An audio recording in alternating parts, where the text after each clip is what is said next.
Well, hello guys, welcome back to the channel, and today I bring you the review of this week and last week's chapter of the 7 Deadly Sins, 167 and 168 of their respective names, Precious in You, and the 10 Commandments Extermination Plan. Now, beginning on 167, this was a simple chapter in and on itself, true. It's the end of the Ants battle versus Dollar's Golem. It's nothing that crazy spectacular. It was a good battle.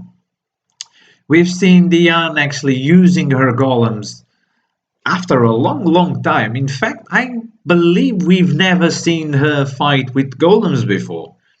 I might be mistaken. I know she summoned golems on her flashback, but when she was little, but I don't remember her actually fighting with golems in the current story. I know she summoned, like, she made her crumble and things like that, but I don't remember her fighting with golems. And yes, she summons those weak little golems that do absolutely nothing against Dollar Golem. But then she summons the big guns, and those are Matrona, King.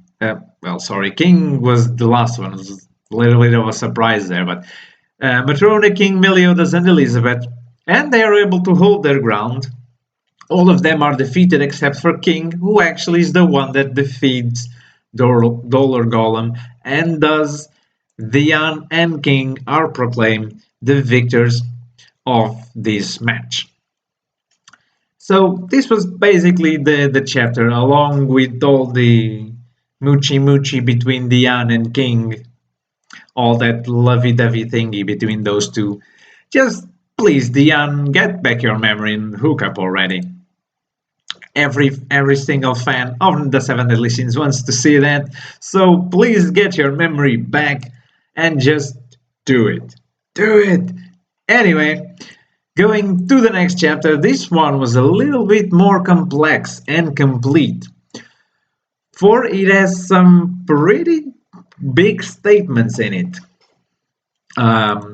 First, we see Gila and her subordinate, which is at first only known as Nika, and the other guy, which I believe is Jericho's brother, if I'm not mistaken.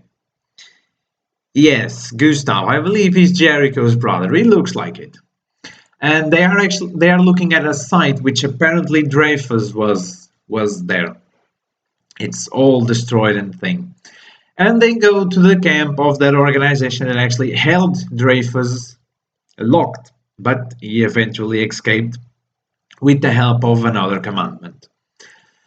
And they talk about the current situation, and we discover some pretty nasty things. For instance, to the south, nearly all towns to the south actually fell to the commandment's hand, and all the people in those towns perished or had their souls stolen by the commandments. I don't remember the exact number of towns, but let me see here.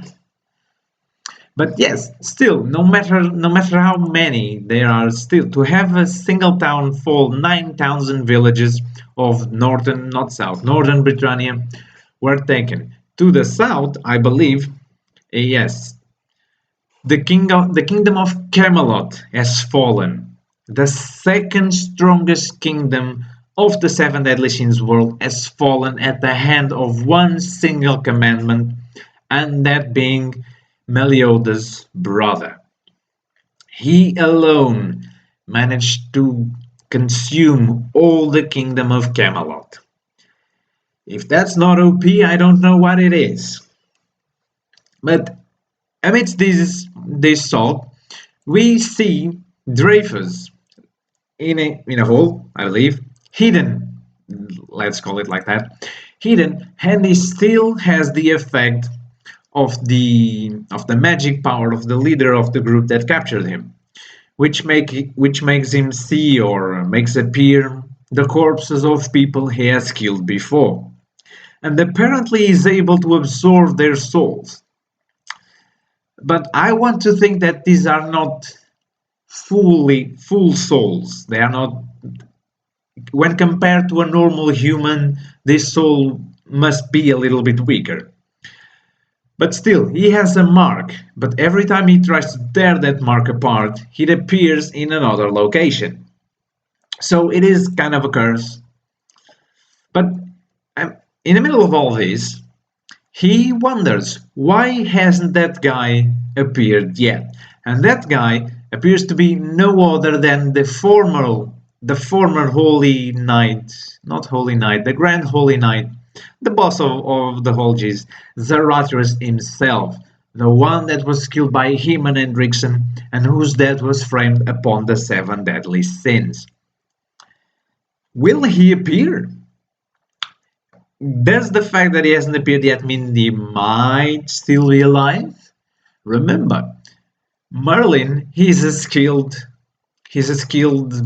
sorceress. Who knows what she could have done to Zarathustra's body?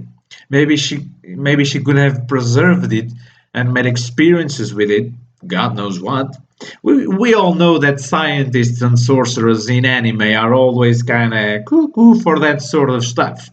So who knows? But coming back to the current events, we discovered what's the true purpose of this organization. They discover about the labyrinth, but they intend to kill all the Ten Commandments plus one. That one being the former Ten Commandment, the commandment of selflessness. Sorry about that. The commandment of selflessness, Gowther, the current sin of lust, Gowther. And yes, so these are their 11 targets. And contrary to my belief, we now discover yet another matchup for the festival, which is no other than Gowther and Jericho versus Escanor and Hawk. I saw this and I was like, okay, good, good. I always thought that Escanor's fight would happen closer to daytime because it makes no sense unless that it is for him to be defeated.